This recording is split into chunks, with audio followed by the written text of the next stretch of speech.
عائشہ تو بہت ہی رحم دل ہوتی ہے اور ہر دوسرے انسان کی تکلیف کو اپنی تکلیف سمجھتی ہے اور پھر اسے دور کرنے کی کوشش بھی کرتی ہے۔ تو یہاں پر ایک ملازمہ ہوتی ہے جس کا بیٹا بہت سخت بیمار ہوتا ہے اور ڈاکٹر نے آپریشن کا کہا ہوتا ہے، تو آپریشن کے لیے 40,000 چاہیے تھے اسے، تو وہ نوشین بیگم سے پیسے مانگتی ہے بیٹے کے آپریشن کے لیے۔ نوشین بیگم پیسے دینے سے انکار کر دیتی ہے، تو وہیں موجود عائشہ یہ سب سن لیتی ہے کہ کام والی کو پیسے چاہیے، تو وہ جلدی سے اپنے کمرے میں جاتی ہے اور اپنے باپ کی آخری نشانی جو کہ ایک سونے کی انگوٹھی ہوتی ہے جو انہوں نے آخری بار عائشہ کو دی تھی، لا کر شبانہ کو دے دیتی ہے اور کہتی ہے کہ میرے پاس تمہاری مدد کے لیے پیسے تو نہیں، لیکن یہ ایک انگوٹھی ضرور ہے اور یہ میرے لیے بہت قیمتی ہے، یہ میرے پاپا کی آخری نشانی ہے، لیکن اس وقت آپ کی ضرورت کے آگے میرے پاپا کی آخری نشانی کی اہمیت کچھ بھی نہیں، اس لیے اپنی ضرورت پوری کرنے کے لیے آپ یہ انگوٹھی لے جائیے، اگر اس سے کسی کی جان بچ جائے تو مجھے بہت خوشی ہوگی۔ اب شبانہ جو کہ عائشہ کے باپ کی آخری نشانی نہیں رکھنا چاہتی اور انگوٹھی لینے سے انکار کر دیتی ہے، لیکن پھر عائشہ کے بار بار کہنے پہ شبانہ انگوٹھی رکھ لیتی ہے۔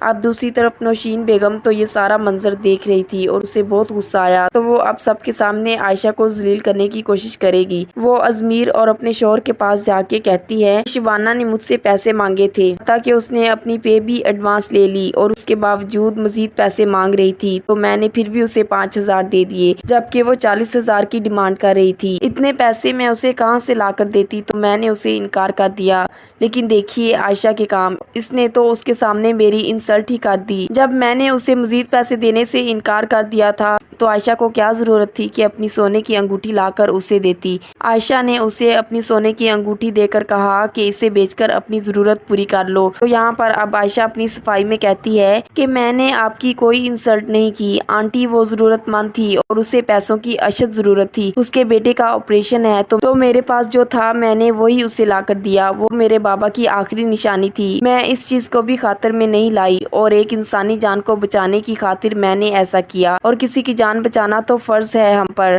اب یہاں پر ازمیر بھی ہوتا ہے اور وہ بھی ساری بات سن رہا ہوتا ہے۔ ازمیر کے والد تو عائشہ کی اس بات پر بہت خوش ہوتے ہیں اور کہنے لگتے ہیں کہ بیٹا تم نے اپنے باپ کی آخری نشانی دے دی، وہ تو تمہیں اپنے پاس رکھنی چاہیے تھی نا، وہ کیوں دی؟ تو ازمیر بول اٹھتا ہے اور کہتا ہے کہ عائشہ تم نے اچھا نہیں کیا، تم نے میری ماما کی انسلٹ کی ہے، جب ماما نے اسے پیسے دینے سے انکار کر دیا تھا تو تمہیں شبانہ کی مدد نہیں کرنی چاہیے تھی، تمہیں ماما کی بات پر عمل کرنا چاہیے تھا، وہ گھر کی بڑی ہیں، وہ جو کچھ کہیں تمہیں ان کے مطابق چلنا چاہیے، لیکن تم تو نیچا دکھانے میں ماہر ہو اور میری ماما کے انکار کرنے کے باوجود تم نے اس کی مدد کی ہے، یاد رکھو یہ بات میں کبھی نہیں بھول پاؤں گا۔ اب یہاں عائشہ تو شرمندہ سی ہونے لگتی ہے کہ اب وہ کیسے سب کو سمجھائے کہ اس کا ارادہ یہ ہرگز نہیں تھا کہ آنٹی کو نیچا دکھائے، لیکن نوشین اور ازمیر بہت زیادہ ناراض ہو جاتے ہیں عائشہ سے۔ نوشین تو اب عائشہ کے رویے سے تنگ آ چکی ہوتی ہے اور وہ چاہتی ہے کہ جلد از جلد ماہم اس گھر میں آ جائے۔ دوسری طرف ماہم لون میں بیٹھی ہوتی ہے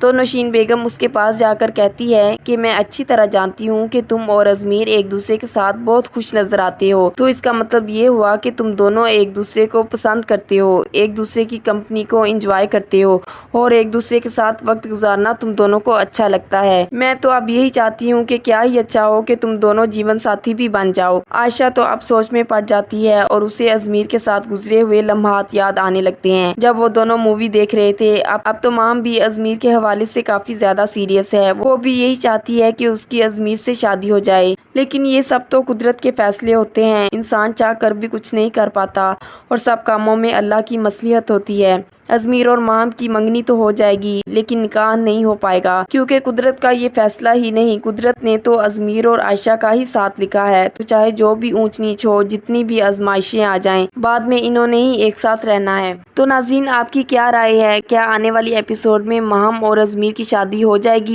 تو پھر ازمیر کو ماہم کے ساتھ سے کوفت ہونے لگے گی اور پھر اسے عائشہ یاد آئے گی، یا پھر ازمیر ماہم سے شادی ہی نہیں کرے گا؟